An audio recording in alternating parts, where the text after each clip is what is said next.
नमस्कार, ये आपका अपना चैनल ऑनलाइन क्लास D1 है और आज हम कक्षा 7 विज्ञान का पाठ 12वां पढ़ेंगे। मैं एक पूरी सीरीज से चल रहा हूँ, ठीक है ना। पादप में जनन, कक्षा 6 में हम पढ़ कर आए हैं जनन क्या है। यानी कोई भी माता पिता है, वो जो अपने समान जो संतति या जीव उत्पन्न करने की प्रक्रिया है उसको हम जनन कहते हैं। और जनन का महत्व क्या है, इसके द्वारा किसी भी वंश या जाति का पृथ्वी पर अस्तित्व बना रहता है ना।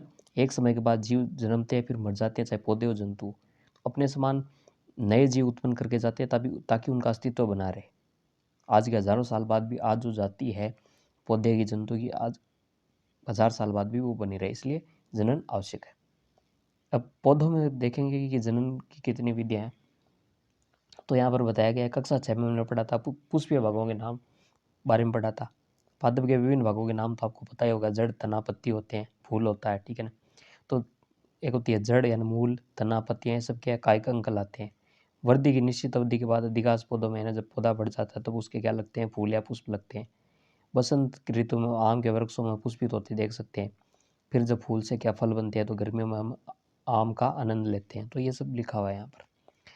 तो पुष्प क्या है, पुष्प क्या है, जनन अंग है। किसका, पौधे का जनन अंग क्या है, पुष्प या फूल है। अब बात करते हैं पादप में जनन विधियाँ कितनी प्रकार की होती है। तो जनन विधियाँ 2 प्रकार की होती है। एक तो होता है अलैंगिक जनन और एक होता है लैंगिक जनन। अलैंगिक जनन क्या होता है, जिसमें कि पादप जो नया जो पादप या प्लांट बनता है उसमें बीज की आवश्यकता नहीं पड़ती, यानी बिना बीज के नया पौधा बन जाता है, तो उसे कहते हैं अलैंगिक जनन। और जिसमें बीज चाहिए तो उसे कहेंगे लैंगिक जनन, ठीक है। तो अब तक हमने पढ़ा कि पौधे का जनन अंग क्या है, फूल। और कायिक भाग कौन कौन से है पौधे के, जड़, तना, पत्ती। जनन क्या है, माता पिता द्वारा अपने समान संतति उत्पन्न करने की प्रक्रिया। क्यों आवश्यक है, ताकि जाति का अस्तित्व बना रहे। और जनन कितने प्रकार के होते हैं, अलैंगिक और लैंगिक 2। अलैंगिक में बीज की जरूरत नहीं पड़ती, बीज नहीं बनते। और लैंगिक में जनन में क्या है, पौधे बीज बनाते हैं और बीज द्वारा ही नया पौधा बनता है। तो अब बात करेंगे अलैंगिक जनन की। अलैंगिक जनन में नए पादप बीजों अथवा बीजाणुओं के उपयोग के बिना ही उग जाते हैं, बिना बीज के पौधे उग जाते हैं। जैसे यहाँ पर दर्शा रखा है कि नए पादप सदैव बीज से उगते हैं, लेकिन उसने देखा कि गन्ना, आलू, गुलाब जैसे में बीज नहीं होते, तो ये कैसे उगते हैं, तो अलैंगिक जनन द्वारा उगते हैं। अलैंगिक जनन की भी बहुत सारी विधियां हैं। पहली है कायिक प्रवर्धन।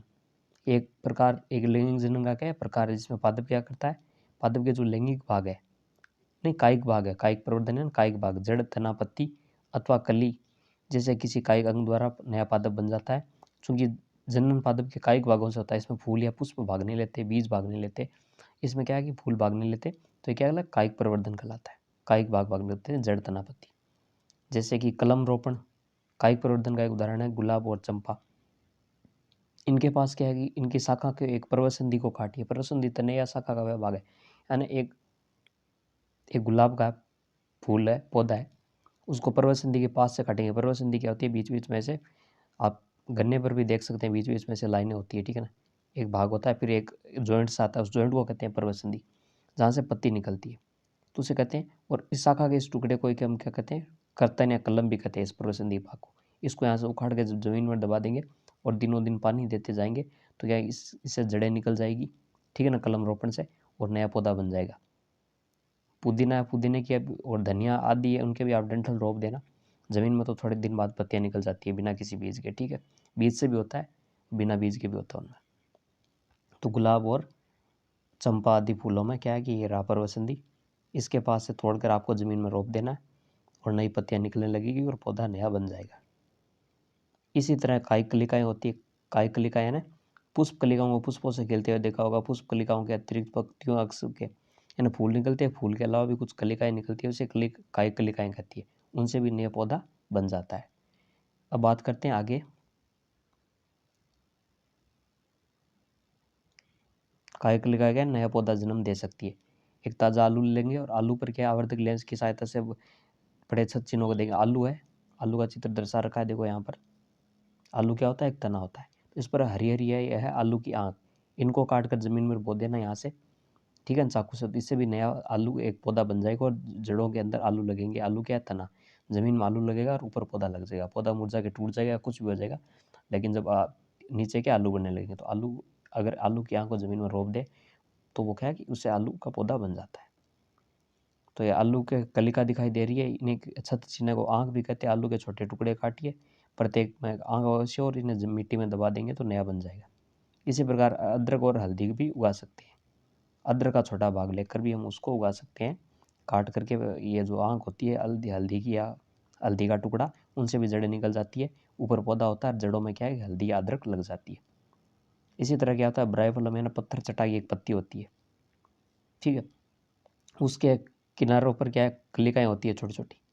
यदि इस पादप की पत्ती नमी पर यानी आर्द्र यानी गीली जमीन पर गिर जाए तो प्रत्येक कलिका नए पौधे को जन्म देती है। और कुछ पादपों की जड़ें भी नए पादपों को जन्म देती है, जैसे शकरकंद और डहेलिया। जड़ें द्वारा नए पौधे किसमें बनते हैं, शकरकंद। डहेलिया द्वारा पत्ती द्वारा किसमें बनते हैं, पत्र चटाया ब्रायोफिलम में। बाकी की आलू और अदरक में बनते हैं तने द्वारा। तो ये रही ब्रायोफिलम की पत्ती, इसको तोड़कर उगा दे तो नया पौधा इससे उग जाता है, इतने से, ठीक है, इस कलिका से। और कैक्टस है, कैक्टस जैसे पादप के भाग जो मुख्य पादप से अलग हो जाते हैं, वो भी क्या है, नए पौधे को जन्म देते हैं। अब बात करते हैं कायिक प्रवर्धन के लाभ क्या क्या है। कायिक प्रवर्धन द्वारा पादप क्या है, कम समय में उगा सकते हैं। बीजों से उगाए जाने वाले पादप की अपेक्षाकृत कायिक प्रवर्धन द्वारा उत्पन्न पादप में पुष्प और फल कम अवधि में यानी कि कम समय में उगा सकते हैं। फूल फल आदि जल्दी आते हैं इनमें। नए पादप का जनक पादप की यथार्थ प्रतिलिपि होती है, जैसा जनक होता है वैसा ही क्या संतति होती है। दोनों एक जैसे दिखने में होते हैं, क्योंकि एक ही जनक भाग लेता है, एक ही पौधा एक ही जनक भाग लेता है इसमें, क्योंकि वे एक ही जनक द्वारा उत्पन्न होते हैं। इस अध्याय में आप आगे पढ़ेंगे कि विपरीत लैंगिक जनन द्वारा उत्पन्न होने वाले पौधे यानी माता पिता दोनों में गुणों में समान होते हैं। लैंगिक जनन के परिणाम स्वरूप बीज उत्पन्न करते हैं। यानी लैंगिक जनन में क्या है, दो जनक भाग लेते हैं और बीज उत्पन्न करते हैं, जबकि अलैंगिक जनन में एक ही जनक भाग लेता है। और जो नया पौधा उत्पन्न होता है, जैसे ब्रायोफिलम है, इसकी पत्ती वो एकदम ब्रायोफिलम जैसी दिखेगी, आलू है आलू जैसा दिखेगा, गुलाब है गुलाब जैसा दिखेगा, तो उनमें कुछ अंतर नहीं आएगा, ठीक है ना। जैसा जनक यानी पेरेंट्स होंगे, माता पिता एक ही होता है, उस वैसी संतति होगी। अब मुकुलन, आपने ईस्ट के बारे में पढ़ा होगा, जिसे केवल सूक्ष्म दृष्टि से देखा जा सकता है। इसके लिए यदि पर्याप्त पोषण उपलब्ध हो, ईस्ट कुछ घंटों में वृद्धि करके जन्म करता है। अब ईस्ट में क्या होता है, मुकुलन होता है। जैसे यहाँ पर दर्शा रखी है, ये ईस्ट कोशिका है, इसकी थोड़ा सा प्रवर्ध बन जाता है, फिर ये अलग होता है, मुकुल की श्रृंखला बन जाती है, और फिर ये नया ईस्ट बना लेता है, ठीक है ना। मुकुल एक छोटा सा प्रवर्ध होता है, जिसको भाग से अलग कर दे ईस्ट से, तो वो क्या है कि नया बना लेता है। बेकरी से क्या है, ईस्ट पाउडर, केक अथवा केमिस्ट की दुकान से ईस्ट पाउडर खरीद लिया। चुटकी भर ईस्ट लेकर इसके किसी पात्र में रखे, जिसमें कुछ पानी हो। एक चम्मच शक्कर डालकर उसे जल में घोले। उस पात्र को किसी कमरे के गर्म भाग में रखे। 1 घंटे बाद दरवे की जल की बूंदों में माइक्रोस्कोप से देखेंगे तो बहुत सारे ईस्ट दिखाई देंगे, ठीक है। इसी तरह ईस्ट कोशिका में क्या है, कोशिका से बाहर निकलने वाला छोटा बल्ब जैसा प्रवर्ध क्या है, मुकुल या कली कहलाता है। मुकुल क्रमशः वृद्धि होता है और जनक कोशिका से अलग होकर नई ईस्ट कोशिका बना लेता है। ये ना छोटा जो प्रवर्ध निकला, ये क्या है यहाँ पर, ये इसी को कहते हैं मुकुल। और इस मुकुल से नया ईस्ट बनने की प्रक्रिया क्या कहलाती है, मुकुलन कहलाती है, ठीक है। परिपक्व हो जाती है, फिर नई ईस्ट कोशिकाएं बनती है। कभी कभी नवीन मुकुल से नए मुकुल विकसित हो जाते हैं, जिसमें एक मुकुल श्रृंखला बन जाती है। प्रक्रम चलता रहे तो कुछ ही समय बहुत अधिक संख्या में ईस्ट कोशिका बन जाती है। कई बार क्या होता है, जैसे इधर सर का है, यहाँ पर एक मुकुल बनकर अलग हो गया, कई बार बहुत सारा बन जाता है ऐसे, तो ये ईस्ट की मात्रा इससे ज़्यादा प्राप्त होती है, ठीक है। ये इसमें दर्शा रखा है। अब बात करते हैं खंडन। खंडन भी एक कायिक प्रवर्धन का भाग है। आपने तालाबों और ठहरे हुए पानी के जलाशय में हरे रंग के गुच्छे देखे होंगे, फिसलदार तैरते हुए, ठीक है ना। हरी लील सी जम जाती है, गुच्छे से तैरते रहते हैं तालाबों आकर में। तो वो क्या है, एक शैवालों में होता है खंडन। इसमें क्या होता है कि जैसे एक शैवाल है, स्पाइरो वगैरह, ये बीच में से टूट जाता है, इसके 2 शैवाल बन जाते हैं। ये फिर बड़ा होता है, फिर टूट जाता है, बीच में टूट कर अलग हुआ, 2 शैवाल बन गए, और इस तरह वृद्धि करता रहता है। ये शैवाल है, और जल और पोषक तत्व तो उपलब्ध होते हैं तो शैवाल वृद्धि करते हैं और तेजी से खंडन कर टूटते हैं, टूट कर अलग हो गए और फिर अपनी वृद्धि कर लेते हैं। शैवाल 2 या 2 से अधिक खंडों या टुकड़ों में टूट जाते हैं। ये खंड अथवा टुकड़े नए जीवों में वृद्धि करते जाते हैं। ये प्रक्रम निरंतर चलता रहता है। कुछ ही समय में शैवाल एक बड़े क्षेत्र में फैल जाते हैं। जैसे टूटा नया बन गया, नया बन गया, टूटते जाते बनते जाते। तो खंडन की प्रक्रिया किस में पाई जाती है, स्पाइरो वगैरह नामक शैवाल में पाई जाती है। अब हम आगे बात करते हैं बीजाणु निर्माण। बीजाणु निर्माण किस में होता है, डबल रोटी या ब्रेड में। वायु में उपस्थित बीजाणुओं से कवक उग जाते हैं, कवक यानी फंजाई। डबल रोटी पर रुई के जाल में बीजाणु को देख सकते हैं ना। डबल रोटी पर बासी फफूंद सी आती है, उसी को क्या कहते हैं, बीजाणु निर्माण होता है। बीजाणु निर्मुक्त होते हैं तो वायु में तैरने लगते हैं, चूंकि ये बहुत हल्के होते हैं इसलिए लंबी दूरी तक जा सकते हैं। बीजाणु लैंगिक जनन करते हैं। प्रत्येक उच्च ताप और निम्न आर्द्रता जैसी प्रतिकूल परिस्थितियों में, ताप उच्च होना चाहिए, नमी कम होनी चाहिए, जैसी प्रतिकूल परिस्थितियों में झेलने के लिए कठोर सुरक्षात्मक आवरण से ये ढके रहते हैं, इसलिए लंबे समय तक जीवित रहते हैं। तो बीजाणु क्या है, डबल रोटी या ब्रेड पर बनते हैं, ये भी एक एलिंगिक जनन प्रकार है। एलिंगिक जनन का अनुकूल परिस्थितियों में क्या है, बीजाणु क्या है अंकुरित हो जाते हैं और नए जीव विकसित हो जाते हैं। मॉस और फर्न जैसे पादप में जनन बीजाणु द्वारा होता है।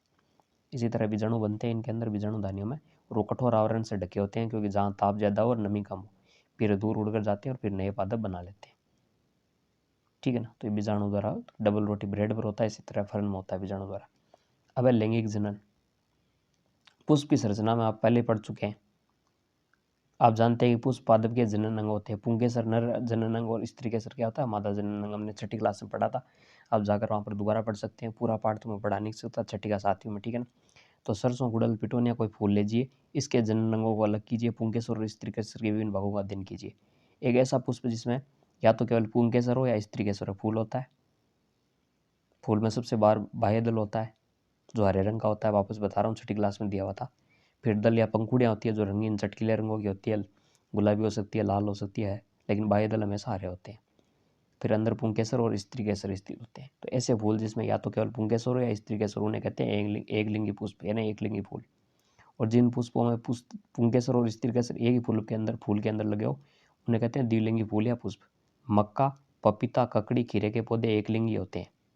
ये आपको एग्जाम्पल याद रखने हैं। एक लिंगी क्या होते हैं, एक लिंगी में क्या होता है, या तो पुंकेसर होगा या स्त्री केसर होगा। जबकि एक ही फूल में पुंकेसर स्त्री केसर दोनों हो तो उससे कहते हैं द्विलिंगी। मक्का, पपीता, ककड़ी, खीरे क्या है, एक लिंगी। जबकि सरसों, गुलाब और पिटोनिया के पौधे क्या है, द्विलिंगी फूल आते हैं इनमें। ये बात आपको ध्यान रखनी है। और ये पुंकेसर का चित्र दर्शा रखा है, इसमें एक लंबी डंठल होती है पूतंतु, और एक लोब या पॉलिनोमस रचना होती है, वो होता है परागकोश इसका। इसमें क्या परागकण बनते हैं। दूसरा है स्त्री केसर। स्त्री केसर का एक तो होता है लंबी नली होती है, वो होती है वर्तिका। ये फुला हुआ भाग होता है अंडा से। वर्तिका का आगे होता है वर्तिकाग्र, और फुला हुआ भाग अंडा से, उसमें होते हैं बीजांड या ओव्यूल लगते हैं। ठीक है, द्विलिंगी होते हैं, द्विलिंगी पुष्प होते हैं। नर और मादा एक लिंगी पुष्प दोनों एक ही पादप पर उपस्थित हो सकते हैं या अलग अलग भी उपस्थित हो सकते हैं। क्या आप पुंकेसर में परागकोश और तंतु को देख सकते हैं, अभी मैंने बताया था। ठीक है, वीडियो पीछे ले लीजिए, ये रहा पूतंतु और परागकोश। इसमें क्या बनते हैं, परागकण। यही बात आगे अभी चर्चा की गई, परागकण। परागकोश में क्या बनते हैं, परागकण, जो नर युग्मक को बनाते हैं। स्त्री केसर में वर्तिकाग्र, वर्तिका और अंडाशय होते हैं। अंडाशय में क्या होते हैं, बीजांड। मादा युग्मक अथवा अंड का निर्माण बीजांड में होता है। मादा युग्मक तो बनते हैं बीजांड में, और नर युग्मक कहाँ बनते हैं, परागकोश की जो ऊपरी पाली होती है परागकोश में बनते हैं। ठीक है ना, पुंकेसर के परागकोश में, उन्हें कहते हैं परागकण, और इनमें बनते हैं मादा युग्मक या अंड का निर्माण होता है। ये दोनों मिलकर फिर आगे जाकर नया पौधा तैयार करते हैं, नया फूल तैयार करते हैं। ठीक है, बीज आदि सारी संरचनाएं बनती है, बीज बनते हैं, फिर फल बनते हैं, बाद में सारी होती है। अब परागण क्या है, सामान्यतः परागकण क्या दृढ़ सुरक्षात्मक आवरण होता है, इन्हें सूखने से बचाता है। परागकण है ना, इसमें से जो कुछ कण झड़ते हैं, और ये कण उड़कर कहाँ जाते हैं, या कोई मधुमक्खी बैठती है उसके द्वारा, तितली द्वारा, ये क्या इसके ऊपर पहुँचते हैं। यहाँ तक जो पहुँचने का प्रक्रम है वो परागण कहलाता है। क्योंकि परागकण हल्के होते हैं, अतः वायु द्वारा अथवा जल द्वारा बहकर जा सकते हैं। पुष्प पर बैठने वाले कीट जैसे तितली भी शरीर पर परागकण चिपक जाते हैं, और जब ये कीट उसी प्रकार उसी पुष्प या अन्य पुष्प के क्या वर्तिकाग्र पर बैठते हैं, तो पुष्प के वर्तिकाग्र पर कुछ परागकण गिर जाते हैं। परागकणों का परागकोश के पुष्प से वर्तिकाग्र पर स्थानांतरण क्या कहलाता है, परागण कहलाता है। यानी ये रहा परागकोश, इस पर परागकण, और यहाँ तक जाने का जो प्रक्रिया है परागकणों की वो कहलाती है परागण। परागकण और परागण में कंफ्यूज नहीं होता है। परागण तो ये प्रक्रिया है परागकणों के जाने की, और परागकण क्या है, नर युग्मक है। इसी फूल पर जा सकते हैं या अन्य फूल पर भी ये जा सकते हैं। यदि परागकण उसी पुष्प के वर्तिकाग्र पर गिरते हैं तो इसे कहते हैं स्वपरागण, यानी स्वयं खुद का ही परागण हो रहा है, खुद ही के फूल से हो रहा है, तो यह स्वपरागण। और ये दूसरे पे फूल पर जाकर गिरेंगे तो इसे कहेंगे परपरागण। ठीक है, तो स्वपरागण और परपरागण भी पुष्प के उसी पादप के परागण उसी पादप के किसी अन्य फूल पर वर्तिकाग्र पर गिरते हैं तो इसे कहते हैं परपरागण। स्वपरागण यानी कि एक फूल है, कलिका है, ठीक है, अंदर एक स्त्री केसर है, यह वर्तिकाग्र है, और यह पुंकेसर। यहाँ से परागकण इसी फूल पर गिर गए तो हो गया स्वपरागण, दूसरे फूल पर जाकर गिरे तो हो गया परपरागण। ये दोनों बातें भी आपको ध्यान रखनी है। बात करते हैं निषेचन की। निषेचन क्या होता है, नर और मादा युग्मकों का जो मिलना है वो क्या कहलाता है, इससे क्या मिलती है, कोशिका बनती है जाइगोट। उस और युग्मन से बनने के लिए नर मादा युग्मन का निषेचन होता है। यानी जो परागकण है और जो परागकण है वो क्या होता है, नर युग्मक होते हैं। ठीक है, नर युग्मक होते हैं। और अंड बनते हैं, ओव्यूल बनता है अंडाशय के अंदर, ये दोनों जब मिलते हैं तब क्या युग्मनज एक संरचना बनती है। एन होते हैं, एक कोशिका होते हैं, एन ये होते हैं, एन ये होते हैं, दो मिलकर 2n बनती है कोशिका, वो बनती है युग्मनज। आगे बड़ी कक्षाओं में आएगी। तो नर युग्मक और मादा युग्मक मिलकर युग्मनज बनने की प्रक्रिया क्या कहलाती है? निषेचन कहलाती है। इतना आपको ध्यान रखना है। और निषेचन कहलाता है, आगे युग्मनज किसमें विकसित होता है? भ्रूण बन जाता है इसका आगे। तो ये दर्शा रखा है। यहाँ पर क्या है? अंकुरित होता पर परागकण, और यहाँ पर परागकण होकर ऐसे जाएगा और यह जाकर इसमें क्या है? अंदर जो अंड कोशिका है उसमें मादा युग्मक का उससे मिल जाएगा और निषेचन की प्रक्रिया हो जाएगी, जिससे युग्मनज बनेगा, जो इससे आगे भ्रूण बनेगा। अब है फल और बीज का निर्माण। निषेचन के बाद अंडा से फल में बदल जाता है, फुला हुआ भाग है उससे क्या बन जाता है? फल बन जाता है। जबकि पुष्प के अन्य भाग क्या झड़ जाते हैं। परिपक्व होने के बाद अंडा से फल के रूप में विकसित होता है। बीजांड से क्या बनते हैं? बीज। बीजांड अभी दर्शा रखे थे पीछे चित्र में, देख लेना, उनसे बनते हैं बीज। फुला हुआ भाग अंडा से है, उसे बन जाता है फल। बीज में एक भ्रूण होता है जो सुरक्षात्मक बीजावरण के अंदर होता है। बीज में क्या होता है? भ्रूण होता है, जो क्या होता है? बीज के आवरण के अंदर होता है। कुछ फल क्या गुद्देदार रसीले होते हैं, जैसे आम, सेब, संतरा। कुछ फल कठोर होते हैं, बादाम, अखरोट। यानी फल गुद्देदार और रसीले भी हो सकते हैं, आम, सेब, संतरा जैसे। ये ध्यान रखना, यहाँ से एग्जाम में प्रश्न बन सकता है। बादाम और अखरोट की तरह फल क्या है? कठोर भी हो सकते हैं। ठीक है, तो ये एक गुद्देदार फल है, सेव दिखा रखा है, और सेव का एक भाग और एक बादाम दर्शा रखी है। ठीक है, यहाँ पर अब है बीज प्रकीर्णन। बीज प्रकीर्णन यानी बीजों का फैलाव। प्रकृति में एक ही प्रकार के पादप विभिन्न स्थानों पर उगे पाए जाते हैं। ऐसा बीजों के विभिन्न स्थानों पर प्रकीर्णन यानी फैलाव के कारण बीज जहाँ जहाँ गिरेंगे वहाँ वहाँ पौधे उगाएंगे। ठीक है, तो इनका फैलाव होता है। कभी कभी किसी वन या खेत या फिर उद्यान में चहलकदमी करते समय आपके वस्त्रों पर फलों के बीज चिपके दिखाई देंगे, देखे होंगे। क्या आपने कभी जानने का प्रयास किया बीज आपके वस्त्रों पर कैसे चिपक जाते हैं? कई बार गार्डन आदि में चिपक जाते हैं। कल्पना करिए कि किसी पादप के सभी बीज एक ही स्थान पर गिरकर वहीं उग जाए, तो आपके विचार में इस स्थिति में क्या होगा? पादप के नए उगे पौधे के बीच धूप, जल यानी एक ही जगह पर बहुत सारे पौधे एक जैसे उग जाएंगे, तो प्रकाश संश्लेषण के लिए धूप चाहिए, पानी चाहिए, खनिज चाहिए, उनके लिए कंपटीशन होगा। तो गंभीर कंपटीशन होगा। संभवतः उनमें कोई भी स्वस्थ पादप के रूप में विकसित नहीं होगा। ठीक है, एक ही जगह पर बहुत सारे पौधे उग जाएंगे नहीं, एक पौधे के 1000 बीज गिरे, 1000 बीज गिरे और वहीं पर सारे पौधे उग जाए, तो उनके बीच कंपटीशन होगा और सारे पौधे बीमार होकर मर जाएंगे। तो इससे क्या है? बीज प्रकीर्णन से लाभ होता है। एक ही प्रकार के पादपों के नवोद्भिदों में सूर्य के प्रकाश, जल और खनिजों के परस्पर जो कंपटीशन है वो कम हो जाता है। दूर दूर बीज करते हैं तो एक ही पौधे का जो धूप चाहिए, खनिज चाहिए, पानी चाहिए, उनके बीच कंपटीशन नहीं होता। प्रकीर्णन पादप को व्यापक दूर तक फैला देता है, व्यापक क्षेत्र में वितरित होने में भी सहायता करता है, ताकि वे नए आवासों में अपनी पकड़ बना सके, यानी नए आवासों में फैल सके। एक जगह तो कंपटीशन होगा, नष्ट होगा, नए नए स्थान पर जाएंगे तो वहाँ पर भी क्या कि अपनी संख्या बढ़ा लेंगे। अब है प्रकृति में पादप के फलों और बीजों का प्रकीर्णन किसके द्वारा होता है? हवा द्वारा होता है, जल द्वारा या जंतुओं द्वारा होता है। सहीजन यानी डोमेस्टिक तथा द्विफल मैपिल जैसे पादप के पंखनुमा बीज होते हैं। ठीक है ना, ये आपको ध्यान रखना है। दर्शा रखे यहाँ पर, ये चित्र आपको आने चाहिए। सहीजन यानी डोमेस्टिक और मैपिल के बीज क्या है? पंखनुमा होते हैं, आपको ये पता होना चाहिए। आगे चलते हैं। घासों के हल्के बीज होते हैं, अथवा आँख के बीज क्या रोम यानी बाल युक्त होते हैं, और सूरजमुखी के रोम युक्त फल होते हैं। फल पवन के साथ उड़कर सुदूर स्थानों तक चले जाते हैं। यानी रोम युक्त यानी बाल जैसी संरचनाएं होती है, दूर स्थानों पर जाते हैं। कुछ बीज जल द्वारा प्रकीर्णित होते हैं, जल द्वारा भी जाते हैं। आँख यानी आकड़ा का पौधा होता है, उसमें एक देखना कभी गर्मियों में उड़ते हैं, बीज होता है, और उसके ऐसे हम खेलते थे बचपन में, बहुत सारे सफ़ेद सफ़ेद धागे होते हैं। तो इन बीजों के प्रकीर्णन में रोम युक्त संरचना होती है आँख के। आंकड़े का बीज देखना कभी, ठीक है ना, उसमें बहुत सारे ऐसे होते हैं, सफ़ेद से रेसे से निकले होते हैं, रुई से, उसको बीजों को दूर दूर उड़ा कर ले जाते हैं, इसलिए आग के पौधे दूर तक उड़ते हैं। किसके द्वारा होता है? हवा द्वारा प्रकीर्णन होता है। इसी तरह क्या, इसी तरह जल द्वारा प्रकीर्णन भी होता है ना, जल के द्वारा भी प्रकीर्णन फैलाव होता है। ऐसा बीजों के फल के आवरण स्पंजी अथवा तंतु में होते हैं, किसके? जो पानी के अंदर होते हैं, ताकि जल में आसानी से तैर कर एक स्थान से दूसरे स्थान पर जा सके। कैसे होते हैं जल में तैरने वाले बीज? स्पंजी होते हैं, मुलायम होते हैं और तंतुमय होते हैं, ताकि तैरने में उनको हल्के होते हैं और मुलायम होते हैं, तो तैरने में आसानी रहे। उदाहरण के लिए नारियल। कुछ बीज जंतुओं द्वारा प्रकीर्णित होते हैं ना, जंतु भी फैलाते हैं, विशेष रूप से कंटकी यानी कांटेदार बीज, जिनमें हुक जैसी संरचना होती है, हुक जैसी कोई संरचना होती है बीज में, इससे वो क्या जंतु के जुड़ जाते हैं, जिससे बीज जंतुओं के शरीर से चिपक जाते हैं और दूर स्थानों तक ले और उस खूंटे या हुक से चिपक जाते हैं। तो अब देखो यहाँ पर दर्शा रखा है सूरजमुखी के फल है वो रोम युक्त होते हैं, आग के रोम युक्त बीज होते हैं, ये दर्शा रखा है, और बहुत सारे रोम होते हैं, उड़कर दूर जाते हैं। इसके उदाहरण क्या है, यूरेना और जेंथिनियम, इनके क्या है हुक पाया जाता है, जो जंतुओं के चिपक जाते हैं और दूर तक जाते हैं। हुक युक्त बीज किनके है, यूरेना और जेंथियम के। और कुछ पौधों के फल क्या है झटके के साथ फट जाते हैं, जिसके अंदर स्थित बीज प्रकीर्ण है ना, कुछ में क्या है बहुत जोर से झटका लगता है, झटके लगने से दूर दूर बीज फैल जाते हैं। बीज पादपजनक से दूर जाकर गिरते हैं। झटका किन में लगता है, एक तो एरंड और बालसम के पौधों में ऐसा होता है, झटके से दूर जाकर गिरते हैं। कुछ जंतुओं से हुकनुमा संरचना होती है, जेंथियम और यूरेना में, उसके द्वारा जाते हैं। कुछ जैसे नारियल है जल में बहाव के साथ जाते हैं, कुछ हवा में उड़कर जाते हैं, जैसे आग है, सूरजमुखी है। तो ये क्या है कि प्रकीर्णन का तरीका बताया गया है किस किस के द्वारा होता है। और ये यहाँ पर पंखनुमा बीज किसके होते हैं हमने बता दिया, सेइजन और मेपिल के होते हैं। तो ये आपका पार्ट कंप्लीट हो गया। ठीक है, वीडियो कैसा लगा बताना ज़रूर।